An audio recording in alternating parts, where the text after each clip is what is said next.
All right, fantastic. So thanks everyone for coming and hanging out this afternoon, UK time, this morning if you're in the US and elsewhere in the world, to talk about how to use micro events to build community and pipeline. So hopefully that is a webinar you signed up for and you're in the right spot and you've not accidentally joined the wrong meeting. We've got some incredible speakers today who have a massive amount of depth and knowledge in this area. Just before I introduce you to everyone and we kick off the webinar properly, I'll introduce myself and why I thought it was a really interesting topic to cover as well. So my name's Mark, if anyone hasn't met me before. I'm the co-founder and CEO of a business called Revdup. Revdup is a go-to-market tool, very much of the Gen I flavor, helping businesses to run really scalable and agile account-based marketing campaigns. So what we do is really deeply understand the context and motivations of your prospects and target accounts. And then we use that research and understanding to generate highly relevant and valuable content that can reach them at multiple different touch points across their buyer journey. So that's a little bit about what Revdup does. And one of the things that I've noticed recently is it is really, really hard to cut through and win attention and engagement from prospects. And when we've worked with clients who are running their own events, such as micro events, or using that as another way to cut through the digital noise, it tends to be really, really effective. So I wanted to be able to talk to folks about the importance and effectiveness of micro events. And they're also just something that I have believed in for years. I actually started my career nearly 20 years ago running B2B trade shows and conferences. And then I've used them as a tool in the toolbox ever since for helping build pipeline for tech businesses. And actually I was just at a fantastic micro event last night for another community I'm part of called CRO Connected, and one of their members was having a book launch. It was a fantastic event. It's about 50 people in the room, met some really great people. So it's just something that I'm quite personally passionate about as well. So hopefully we're all in the right spot. Let me go around the room and introduce the panelists. I'll have them introduce themselves. I'm going to go from top left to right in my screen, and Nicola, you are my top left. Oh, top left. Hi, everyone. I'm Nicola. I've been in marketing in the startup scale-up space since 2000, giving away quite how old I am. Mostly in Series A businesses, scaling to Series C across B2C and B2B. Most relevant for this, though, is I currently run 3 communities. So a CMO group, a heads of growth group, and also a B2B SaaS leaders group as well. So I'm generally running between, I would say, 5 to 8 events every month, both online and offline. So really excited about sharing and learning from Kartik and Katie too. Thank you. Kartik, you're next up on my screen. Cool. Thank you for having me, Mark. I'm Kartik. I have been doing B2B marketing for nigh on 10 years now. Started off with online marketing through my days at Google, but soon realized it takes much more to move the needle. As you said, Mark, the digital world is now getting more and more noisy, if anything. And so I'm also leaning into micro events, community building as a big way to help me demand gen, pipeline create. I'm very much on the ABM side of things. So that's my interest, and always working out how these events can feed into that. And I've been doing that at companies like Beamery, Silvera, and Onfido before this. So I'm sure we'll talk about some of that. Fantastic. And last but certainly not least, Katie. Yeah. Hey, everyone. I'm Katie. So Mark and I actually worked together at Eventbrite, where events were very much a part of my mix, and informed every aspect of how we acquired and retained and engaged customers. So yeah, also really passionate about events, and I think they've been involved in all of my work across startup marketing and at the BBC before Eventbrite as well. So for the last nearly 20 years as well. And I currently work as a fractional product marketeer with startups and scale-ups. Fantastic. Thanks, Katie. Really, really great to have all 3 of you here. So let's start actually with a the kind of antithesis of what good events look like. And I think everyone has an event horror story that they could share. I won't keep the same order all the time, but Nicola, this is your favorite question to ask. So I'm going to pick on you first. Yeah, Can you share an event horror story?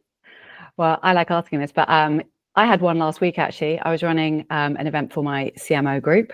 We had a panel, beautiful location, great turnout, all going swimmingly, except the food didn't arrive.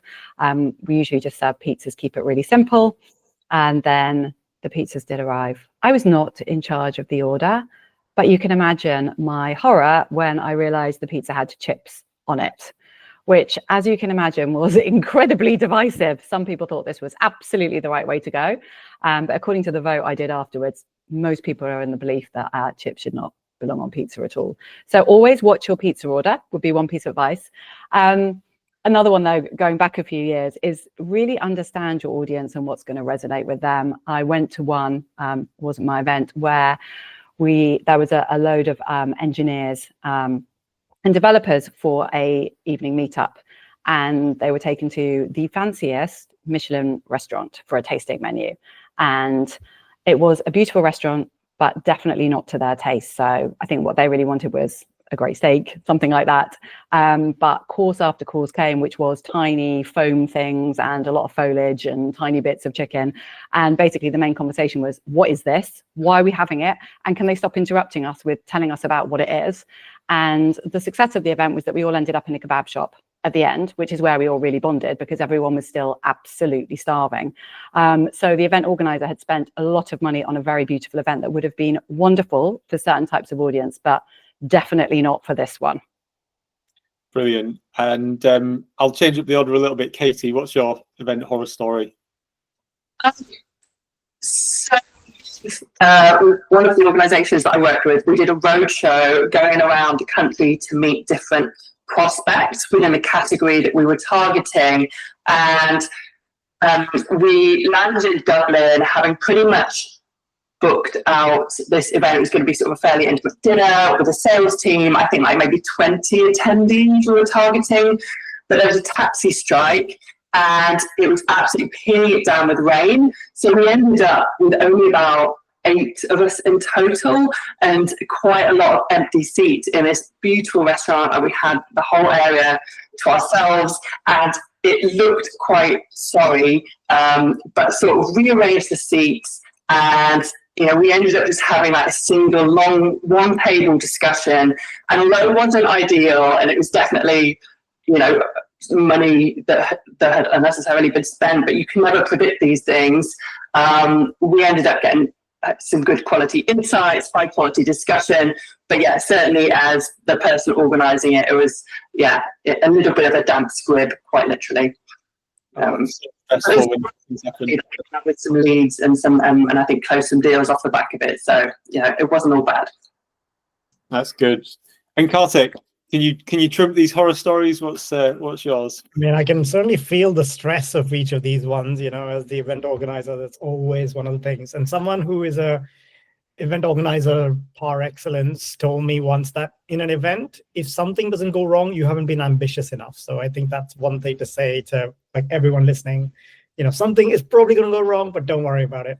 And my horror story is, actually 2. One is completely my fault. We were recording a webinar. We intended to record a webinar. You know how you have a chat before the webinar starts? I said, we don't need to record this. I hit pause and, of course, didn't start recording again. So the webinar that we promised a lot of people did not get recorded. And going back a little bit further, somewhat similar to what you both said, but a keynote speaker I organized to come to a gathering for a bunch of founders had an accident on the way there, or maybe that's what they said, but essentially the keynote speaker didn't turn up. We ended up having to have a roundtable discussion to kind of problem solve, and then they chimed in later, just over a video call. So I would say, touch and go whether this was genuine or whether this was their way of getting out of it. But I think we still salvaged the situation and spoke to a few people and kept the conversation going.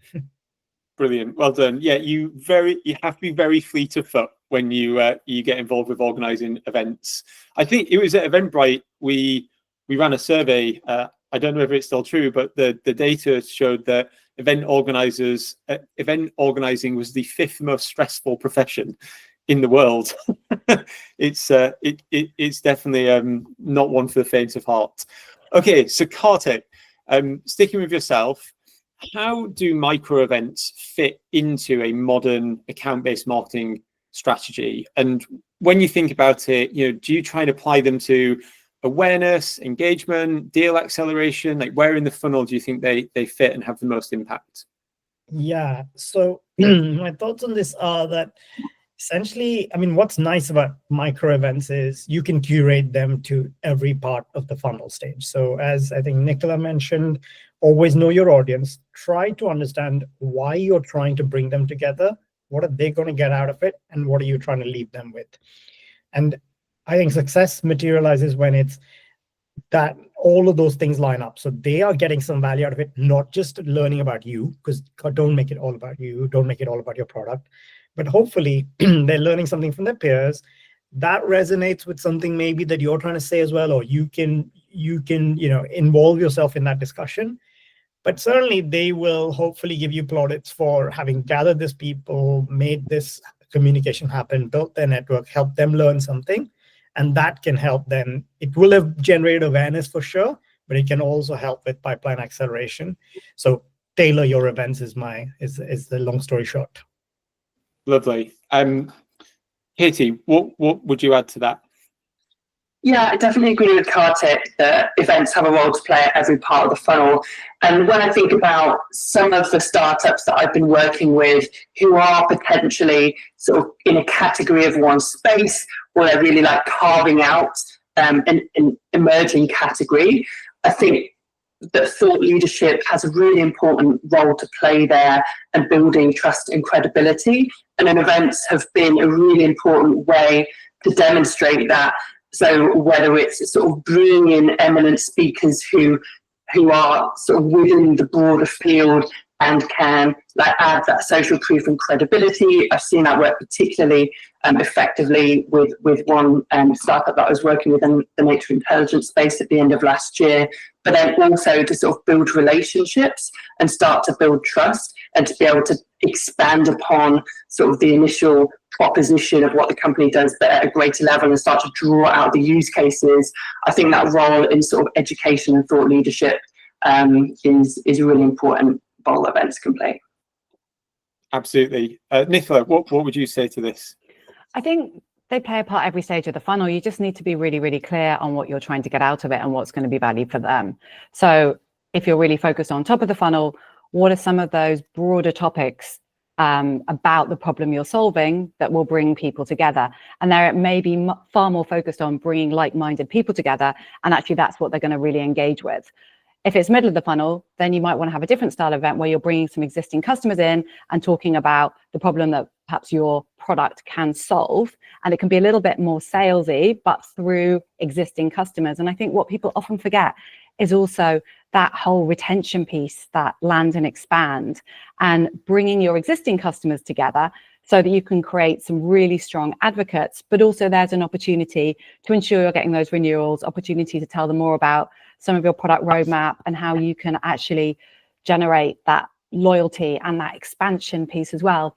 And also, I think what we often forget is what can you learn from your customers? Like often at these events, that's where you get great topics to actually run events on in the future, but also you can find out what they think about your product, where they want to learn more, where they think you could be improving as well. Some of the best ones I did at GoCars were tiny, but because we were focused on accountants and I didn't really know that space very much, I had a group of 10 accountants and I used to take them out every month. And we would generally just talk about the accounting space and I would just absorb as much information as possible, with the criteria being I was allowed to ask 2 questions. They became some of our best advocates, but they also became basically my customer advisory board as well.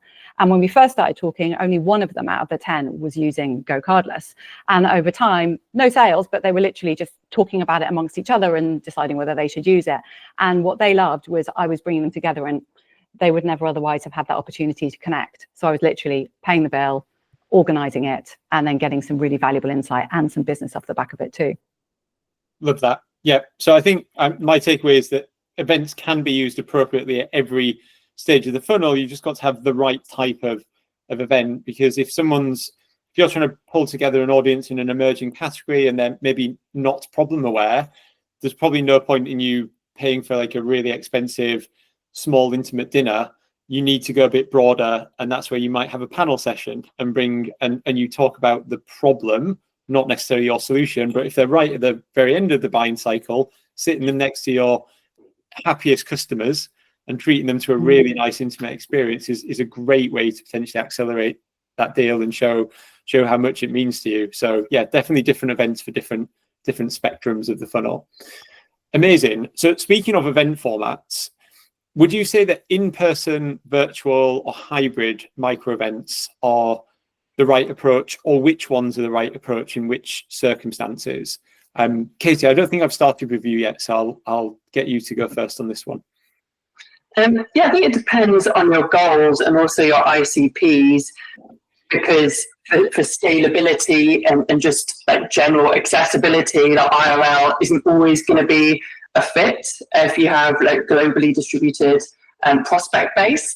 I ran some in-person breakfasts last year with one of my clients, I have to say, and this is very much like top of funnel, thought leadership, a mix of prospects at different points in the funnel, but it actually just worked so well that we ended up sort of repeating this and making this sort of a regular part of a regular channel, in fact, for the marketing.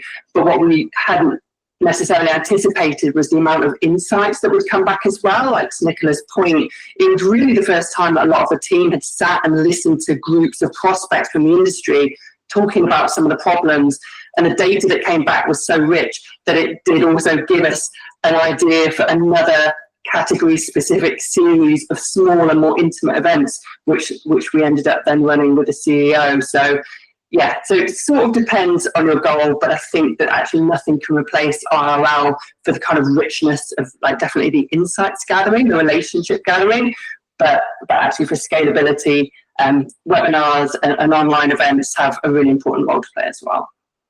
Brilliant. Anything you'd add there? Oh, Kartik, go on.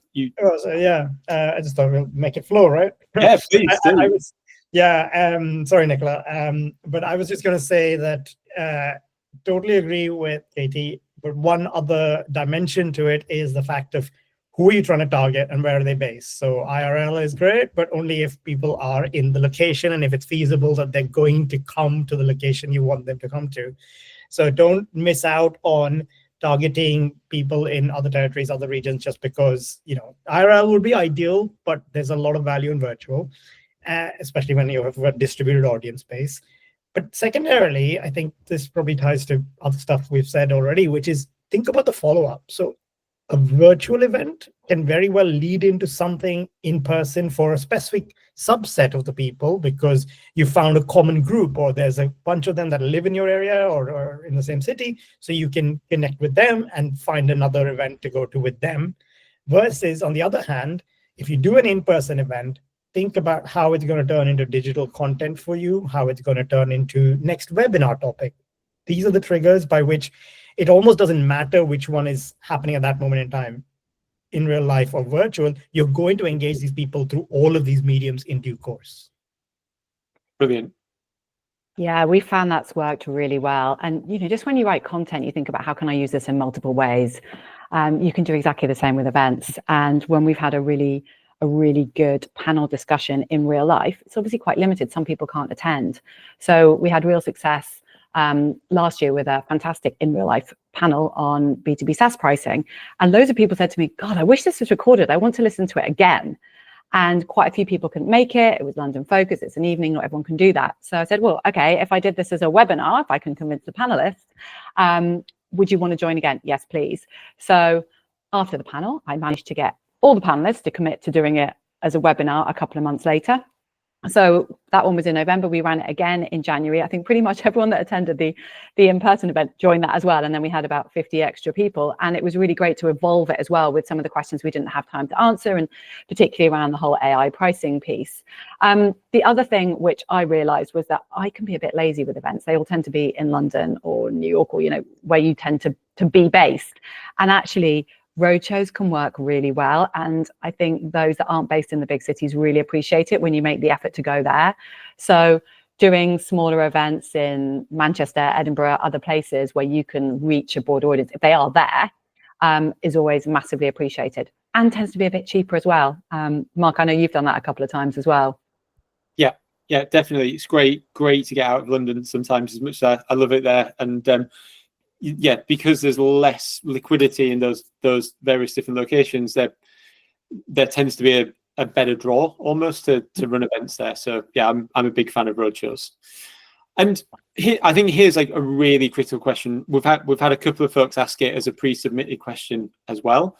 So what is the secret to getting the right decision makers to show up to your event? Kartik, if I start with you on this one. Right. I mean, I have some hacks really that come to my mind. I think we'll all speak to the notion of like, obviously it has to be tailored to what people are looking to find out. Then can you drip feed some notion of, hey, you'll be interested in hearing particularly from that person. We have the kind of specialist in your area coming. You'll be interested to hear from them.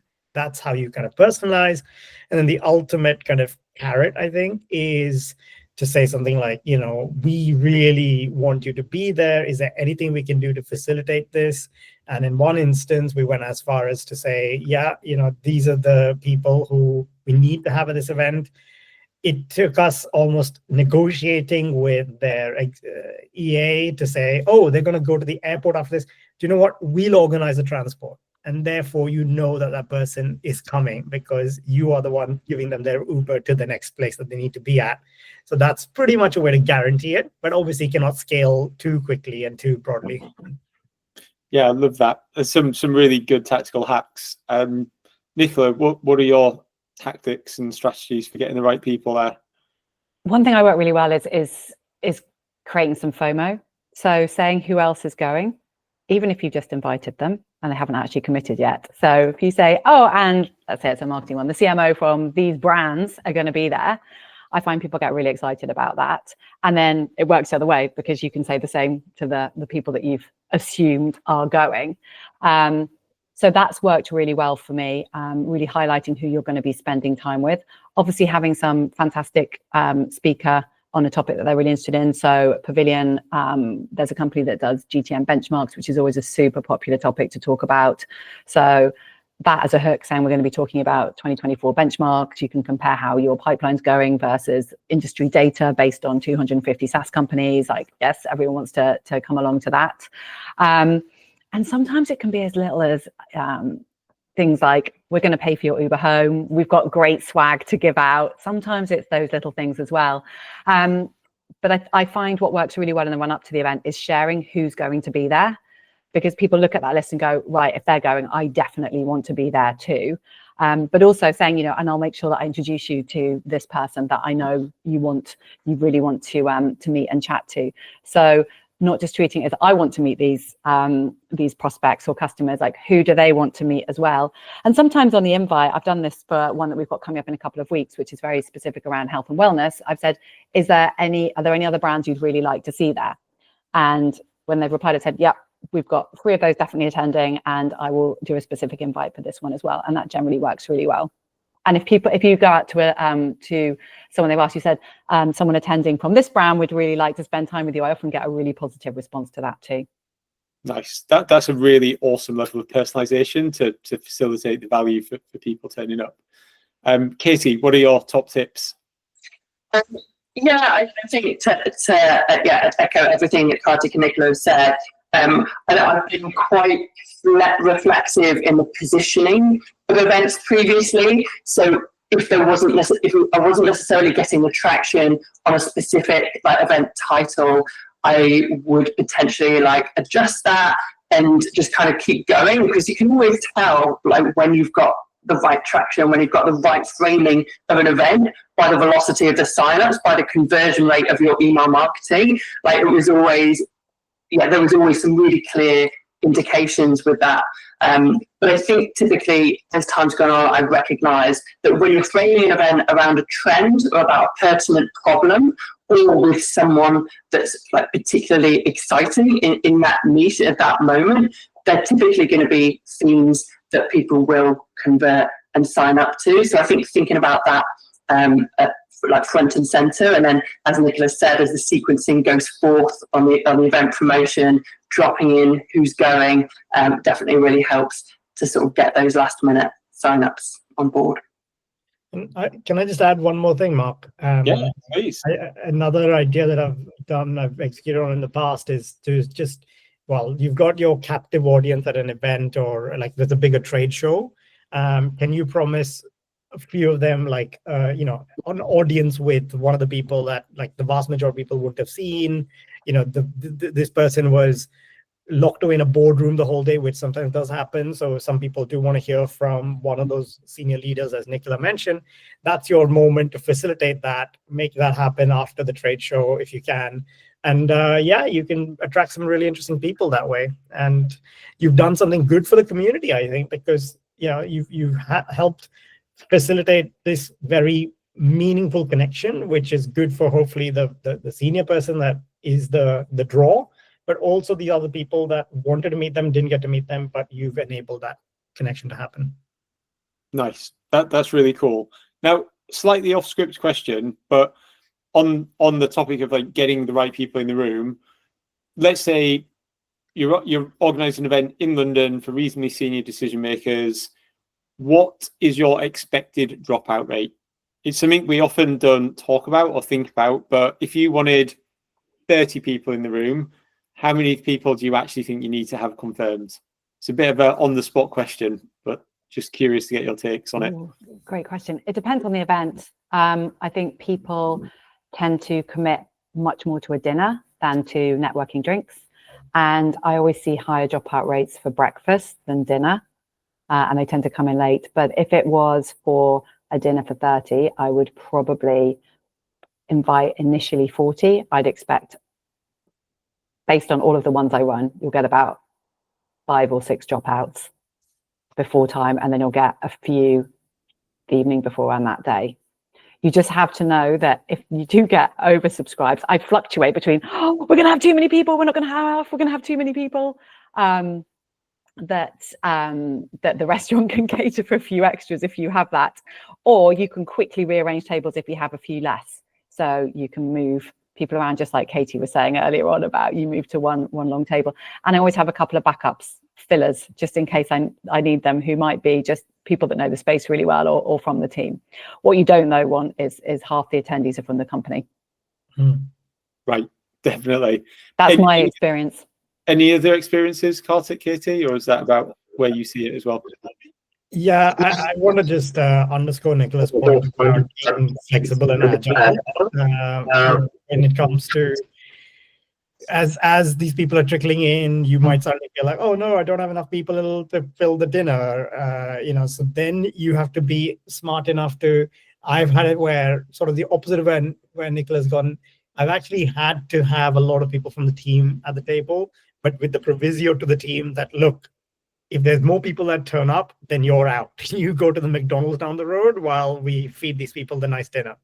And speaking of, hooking them in, I think one question you shouldn't miss asking in the lead up to a dinner or any event is allergies and food requests, because I think it's just another slightly more, it just ties the person into thinking that they've committed to this event and they're thought about the food that they're going to get and stuff, or at least they've let us know what they can't eat. So I think that's another step in the right direction. Yeah, I think it depends on the type of event. Like at Eventbrite, we always saw that for free events, whether it's something like a networking event or a talk, you could anticipate 50% dropout, and that pretty much always stood up.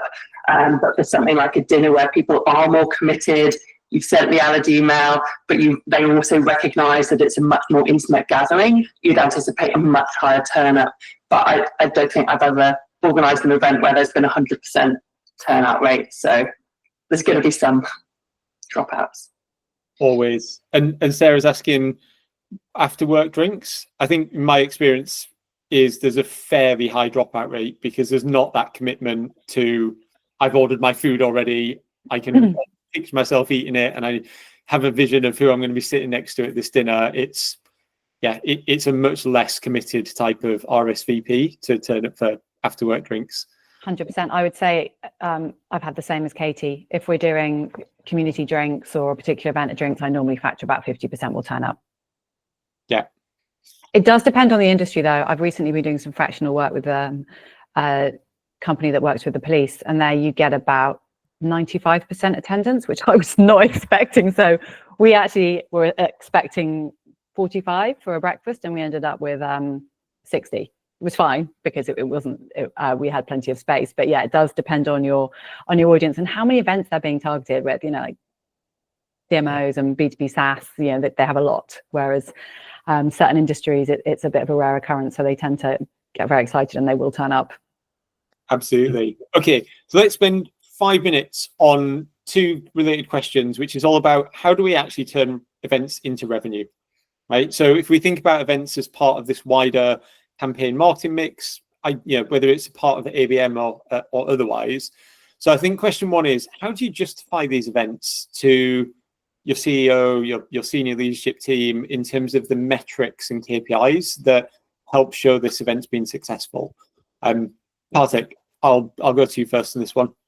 Cool. At a technical quantitative level, there is now enough tooling out there to say 50 people I had at my event, in the next year or so, they are involved with the pipeline, with the deal. That deal is worth so much. How many other touch points were there? You can do all that complex mathematics to figure that out. And honestly, we did that at Beamery fairly well. And we were able to say things like, when we do events, it increases the chances of the deal moving, progressing. These are enterprise deals. So, we were able to showcase how events are generally more associated with bigger deals, more fast-moving deals that actually land in the same year, things like that. But I was always an advocate for the qualitative side of this as well, which is in the event, we were able to glean this about our accounts. And as I said, I'm a very ABM-centric marketer. So for me, just kind of getting more touch points, more data on the account should sharpen up my next touch points, should make my email to the next person much better. And that could unlock the big enterprise account I'm trying to close. And that's how the event has to get some credit as well in that occasion. I think I just want to really underscore this, and hopefully I'm not stealing anyone's thunder, but events are not just this one-way direction of you conveying your product or your business and brand. It is so useful for getting insights and learnings back into the organization, and I do think people miss that as a critical value add to events. Katie, how would you justify event spend, and what kind of KPIs are you looking at? Yeah, it was definitely something that, again, we always thought a lot about. Eventbrite, I think in every organisation where we've run events, you have to justify it somehow. And then last touch attribution in terms of how many deals were closed off the back of those conversations is obviously one quite simplistic measure.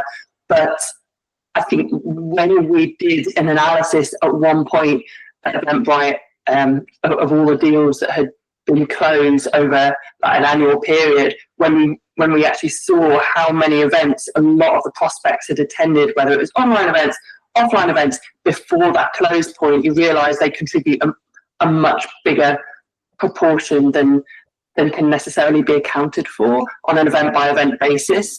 So I think tracking it and making sure that the CRM that when you're doing the win-loss analysis, you're fully accounting for that attendance. It's important to sort of see the overall contributing factor, but then also doing things like NPS surveys to try and sort of, again, after events, to try and sort of see what is it from a qualitative standpoint that attendees have taken about your company, and their perspective on that is sort of other helpful metrics. But yeah, I think there's not a one size fits all. Awesome. Nicola? Yeah, I think it all depends on your objectives. And, if it's a top of the funnel one, it could be, we just want to get some insights. We want to see how our messaging is resonating in a very subtle, low key way. And that might be one of your core objectives there is to really clarify what what of our messaging really resonates with the audience, or what their major problems are, and understand some content themes. It doesn't always have to be about revenue, because that will generate revenue in the future if you've got the right content going out and the right follow-ups. I think also you need to know that sometimes it's a long game. So we all know the stat, only 5% of your addressable market are actually in market to purchase right then and there. So you want to be front of mind, and you will find some of your customers that come into the pipeline 6-9 months later may have first met you at an event. So it's kept your name in their heads. And so I always like to find out from sales is when they're speaking to prospects, asking, how did you first hear about us? Someone's like, oh, I went to one of your events ages ago. And it's really important to try and track that as well, because attribution is really important, as Katie was saying.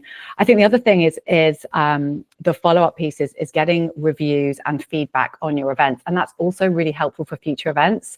I think Paddle do this really well. Like, they'll do a series and they'll say, average 5 out of 5 from previous attendees, and then they'll have a really nice quote. This was the best event I attended last year, and that also really helps generate future attendees for your future events as well. Perfect. And on that topic, then let's stick with you, Nicola. What's the right way to follow up with people to drive post-event engagement that should hopefully turn into revenue? I think this is an area that is so sadly missed by so many events. You've been to a great event and they never follow up, or you get a stock email at the end saying thanks for attending, and it's such a missed opportunity. So the first thing I would say is make sure you know how you're going to follow up before you run the event, because I think often the event happens, everyone's like, oh, the event's done, and then a week later they're like, oh my goodness, what should we do about it? And you just hear some terrible stories about that. I think the stat is like 15% of attendees are ever followed up with. So first of all, know what you want to follow up with. And secondly, make sure you've got some additional value add. And that could be as simple as, I'm just going to introduce everyone that was at the event, because the number of times I get asked after events, like, oh, could you introduce me to that guy I was sat next to? He was so interesting. He was wearing a striped shirt, and I think he works at a company, this company. Could you find out his name? Because I'd really like to connect with them. So after the event, even just sharing everyone's LinkedIn profiles is super helpful for everyone that attended. Having a white paper or report or something that you can follow up with. You can even go a little step further and do handwritten notes, or some companies I've been to events, they do really lovely gift follow-ups as well.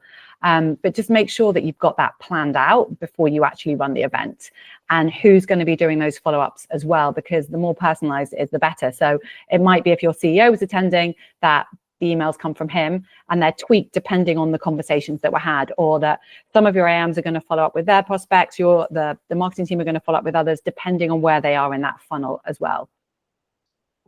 Brilliant advice. Katie, what would you add to that? Yeah, it never ceases to amaze me when you go to an event that's clearly cost a lot of time and money to organise, but then you don't get anything after the event. It is kind of crazy. I always think about what I want to be before the events happen, so that you're not there like the day after the event scrabbling around for things that are like, okay, how are we going to do this? It really should be part of the strategy from the outset. And something that I heard recently that I thought was really interesting, as we're thinking about like where events fit in to the experience for our prospects. Daniel Priestley was talking about this notion that there's no longer a sales funnel, which is sort of a vertical funnel. It's much more like an adventure playground experience. And if we think of events as being an experience that we create for our prospects and potential future customers, then within that paradigm we can then think, well, actually, what's the next experience that we want to create for them? What's the next touch point along their journey? And like Nicola said, it could be a white paper, but maybe it's like a follow-up call or a discovery meeting or something else that's like relevant, that's a natural follow-on from that event, and thinking about it in terms of that holistic journey.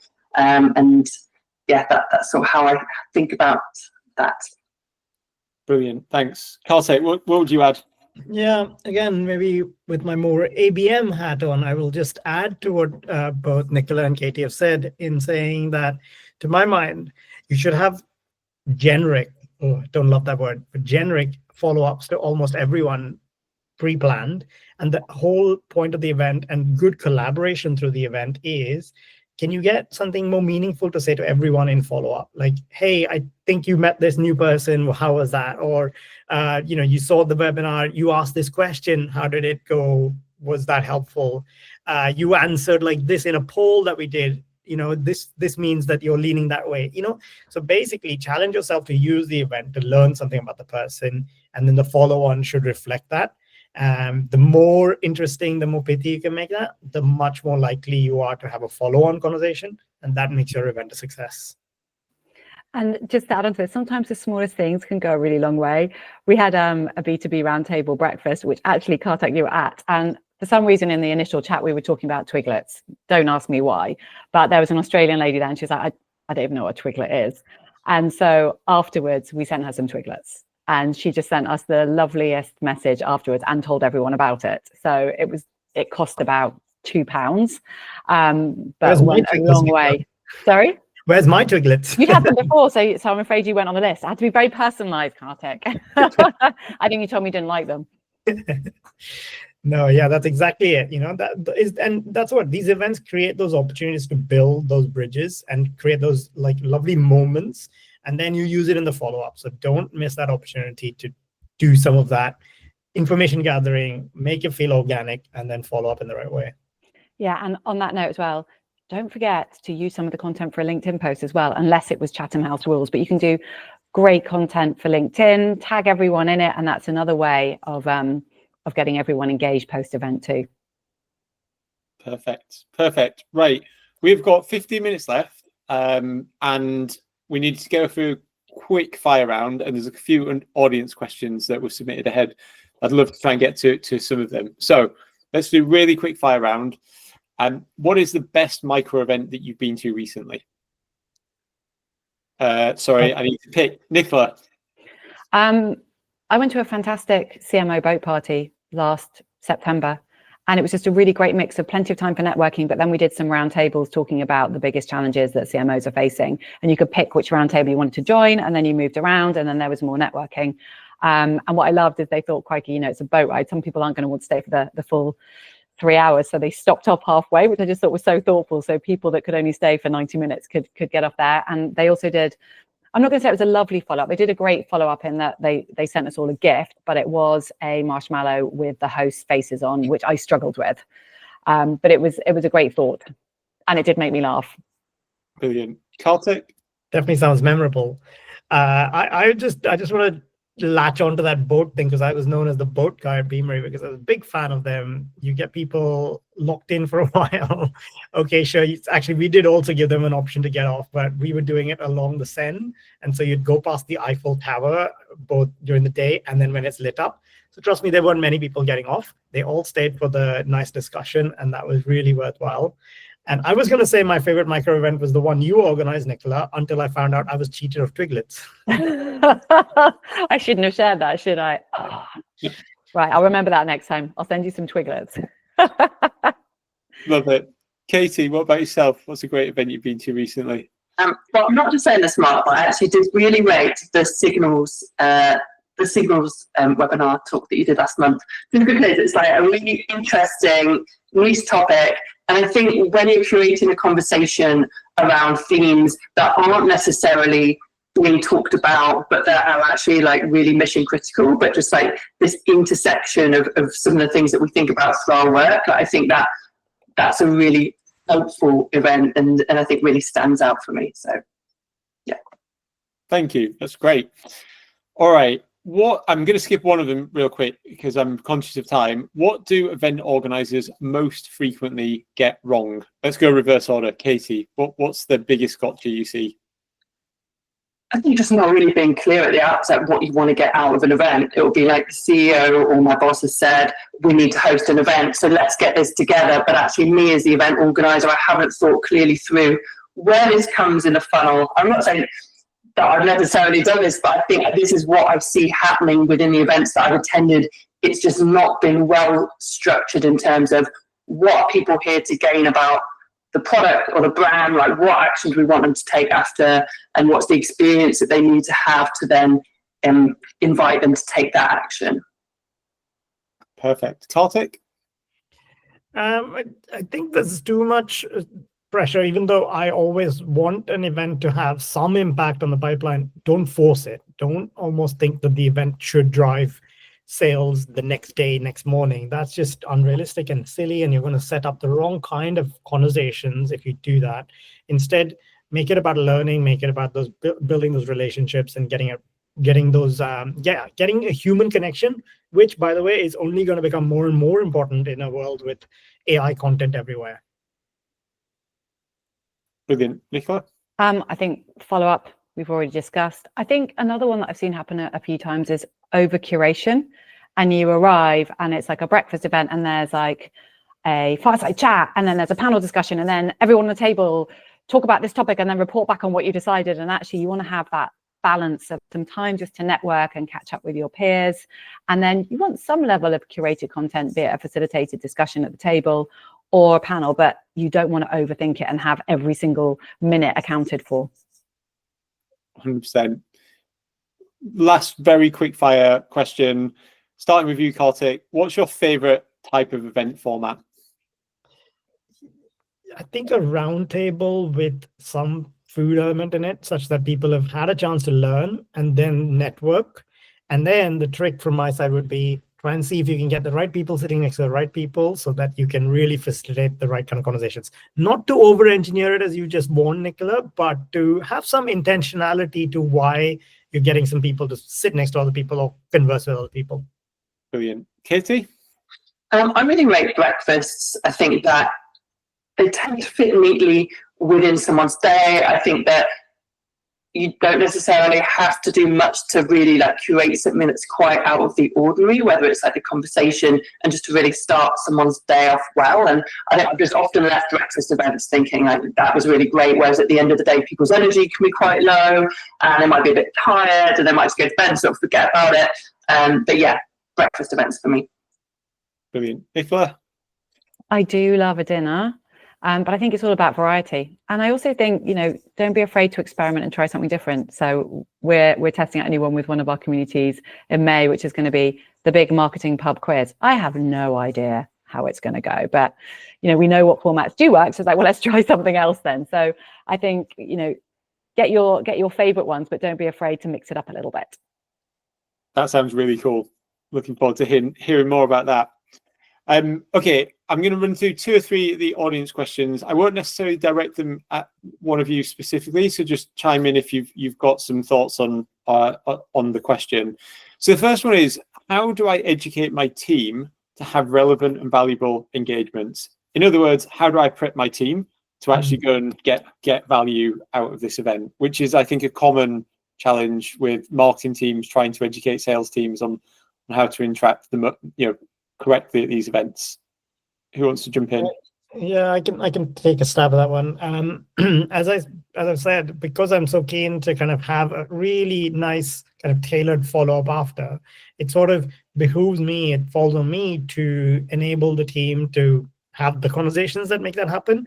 And that looks like constantly sharing registration lists, making it almost, if you have that capability, having it quite clear cut as, this is an account in your patch, or, this is an account that seems like it'll be more interesting for you. So that's why you should make a beeline to find them and try and have a conversation with them. I've done things like that before. I've even got it to the point of like, this is all that we have about this person. Don't call it a dossier, but some sort of information that helps the people in my team have the best possible conversation, because they may only get 5 minutes with them. They may not get any time with them, but it's better to be prepared. And moreover, that is account research and planning for all the other stuff you're going to do for those accounts anyway. Perfect. Yeah, just to jump on that, I think it's do your research, but make sure they don't come across as stalkery, big brothery, I know everything about you. But also just remind them they're not there to sell, they're there to build a connection. Yeah. So they should be, just like you would hope they do on a call, it's like, just find out more about them. And it can be as simple as, if it's a dinner, to get the conversation going with favorite restaurants in London, give them some talking points, because if they're not used to doing it, I think it's really helpful to have, here's a few things that you might want to use to just start to build that relationship. Brilliant. Another question we have, actually, I'm going to take one really, really quickly, which someone's just said, how micro? i.e. how small could it be? And I'm actually seeing a bit of a trend, because I've been invited to a couple myself, of just really small dinners, right? Like 6 to 8 people, and that is that. And I think you shouldn't discount that. Yes, you don't get the reach, but the intimacy you get there, and again, depending on your purpose for the event, you could gather so much incredible insight that then can be used across lots of other additional channels. And you create FOMO, right? If you've only got 6 to 8 spaces and you're only doing them maybe once a month, and they start to build a reputation, you're going to start to get a really interesting wait list as well. So I don't think there's really any such thing as too small on the micro events. I don't know whether the panel would disagree or have anything. I find those work really well. And actually, when we were doing these roundtable ones that Kartik referenced, if you get it to more than 10, they lose that like one group, one conversation ability. I think you do need to have a facilitator there, though, because otherwise people can just break off and have their own individual conversations. And also what I found really important is to say, this is Chatham House rules. What we discuss is staying in this room, because otherwise people get very paranoid about what they can and can't share. So you really want to build out that trust between the group. That's a really good shout. One question is on how do you tackle micro event invites for cold audiences? So I think we've talked quite a bit about micro events as part of the community. So you've already got a certain warmth and connection there. Can they still work? How can they still work for completely cold prospects? Yeah, sorry, go ahead, Katie.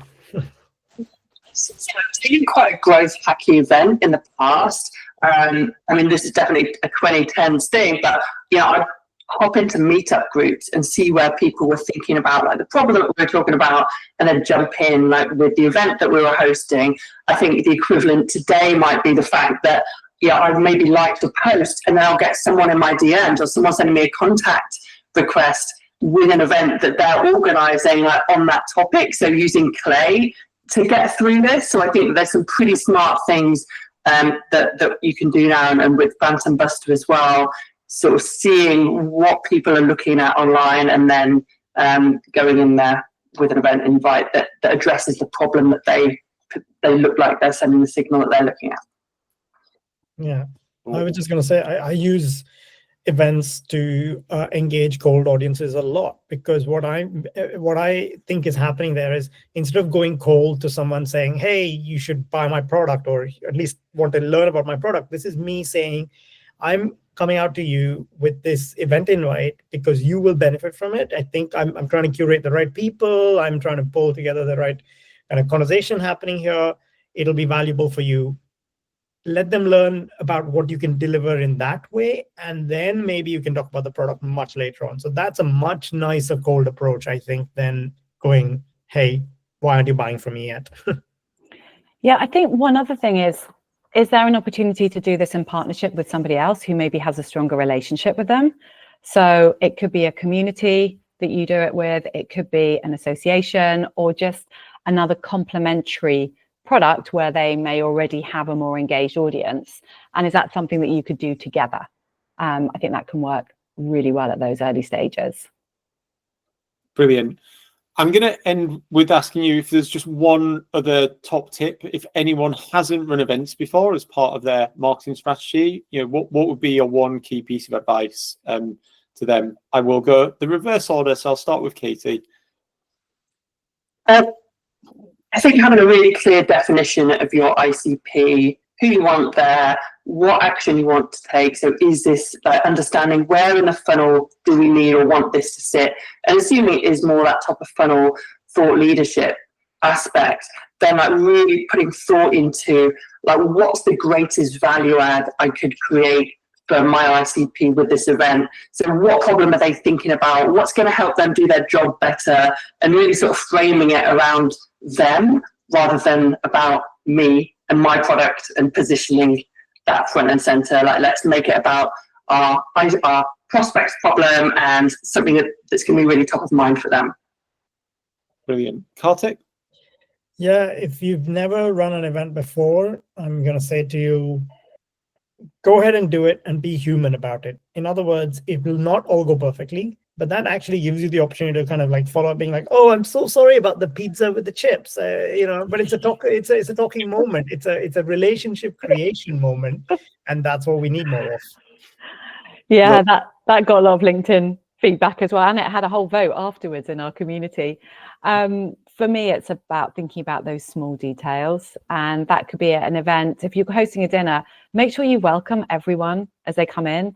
And I think we often assume everyone's going to be, just naturally gregarious and happy in the event. And often people come in and they're quite nervous as well. So if they don't know anyone, introduce them to people, make sure that they've got a drink, that they're talking to somebody.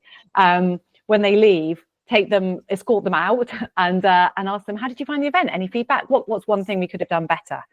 For webinars, make sure that you properly prep it. You've got questions, you've got a flow of how you're actually going to be running it as well. So it may feel like, am I over prepping this? But it's always better to be over prepared than under.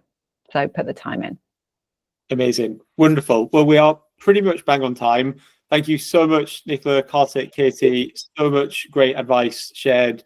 I do hope those who are here have got some really key takeaways, and that you do use events to help drive more community and more pipeline in your businesses. With that, have a great afternoon, everyone. Thanks, Mark. Thanks. Take care. Thank you. Thank you.